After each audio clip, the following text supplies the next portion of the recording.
Hello friends, France map में आप देखिए इसमें किस प्रकार बदलाव आया है। इसकी जो क्रांति हुई है चैप्टर 9 का फर्स्ट, आप उसमें पढ़ेंगे कि फ्रांस में किस तरह बदलाव आया है। इसमें पेरिस है इसकी राजधानी और ये यूरोप का एक हिस्सा है।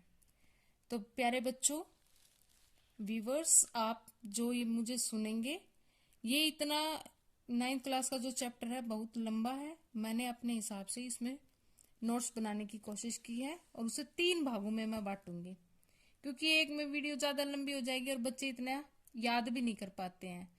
एक में जब आप ये पढ़ोगे तो सेकंड में मैं आपका ये फुल पार्ट करवा दूंगी, लेसन कंप्लीट हो जाएगा, और थर्ड में आपकी प्रैक्टिस करवा दूंगी। तो इस प्रकार ये चैप्टर है जो मैंने नोट्स तैयार कर रखे। आपको ये स्थिति बिल्कुल दिख गई होगी और क्लियर हो गई होगी कि यूरोप में कहां पर है फ्रांस। ओके, अब चलेंगे नोट्स पर। फ्रांसीसी क्रांति याद रखने योग्य बात है। 18वीं शताब्दी के दौरान फ्रांसीसी समाज 3 वर्गों में विभाजित था। प्रथम स्टेट जिसमें चार्च के पादरी आते थे, द्वितीय स्टेट जिसमें फ्रांसीसी समाज का कुलीन वर्ग आता था, तथा तृतीय स्टेट जिसमें बड़े व्यावसायिक, व्यापारी, अदालती कर्मचारी, वकील, किसान, कारीगर, भूमिहीन मजदूर आदि आते थे। लगभग 60% जमीन पर कुलीनों, चर्च और तीसरे स्टेट के अमीरों का अधिकार था।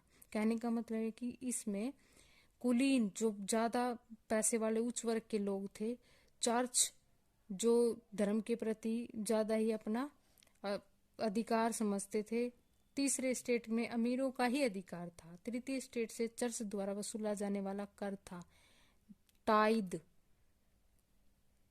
तृतीय स्टेट से सरकार द्वारा वसूला जाने वाला टैक्स था टाइल। इन दोनों में कंफ्यूजन ना हो, इसमें ध्यान रखें। टाइद ई से कर लें, ई से चर्च, ई से चर्च याद रखेंगे।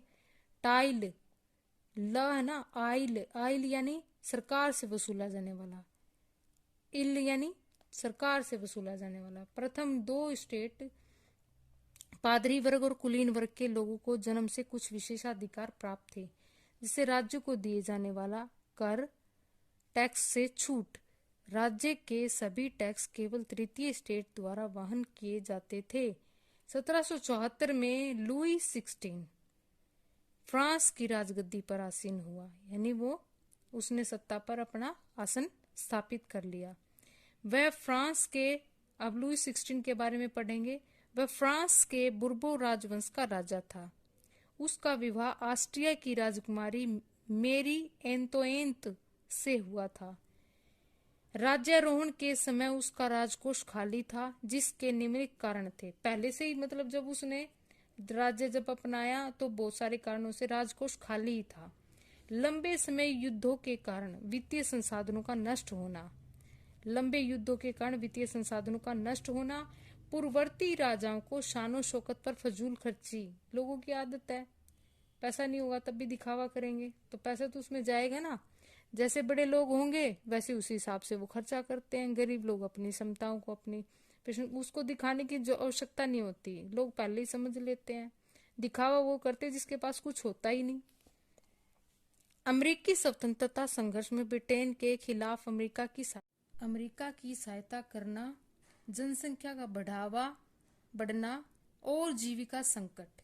मध्यम वर्ग के बारे में आप क्या जानते हो? जो प्रथम स्टेट के नहीं थे, द्वितीय स्टेट में, जैसे जिसमें वकील, शिक्षक, लेखक, विचारक आदि आते थे, वे जन्म आधारित विशेषाधिकार पर प्रश्न उठाने शुरू कर दिए।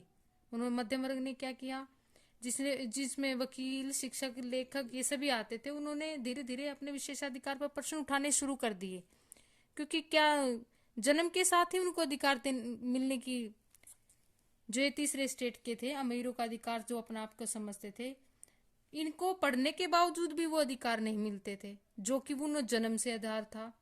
बढ़ते कर्ज के दबाव में लुई 16 ने 5 मई 1789 को स्टेट जनरल की बैठक बुलाई, ताकि नए करों को मंजूरी की मंजूरी ली जा सके। स्टेट जनरल में मतदान स्टेट के आधार पर ही होता था, न कि व्यक्ति के आधार पर।